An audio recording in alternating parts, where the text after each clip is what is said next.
حلب ومدينة حلب بالتحديد منذ 3 أيام، والكل يعلم أن هناك محاولات بائسة وفاشلة دائما يعني قمع رأي المواطن. الإعلام السوري كافر. إذا أنا أبوك يا كلب. نعم.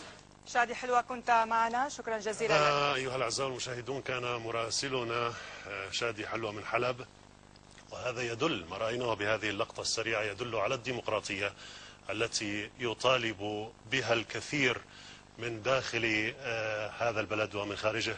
نعود من جديد إلى شادي حلوة. شادي، هذا نعم أسامة هذا هو. لم يكتفوا بقنواتهم، لم يكتفوا بفبركتهم، لم يكتفوا بكل القنوات التي تحرض ضد سوريا، وجاءوا إلينا.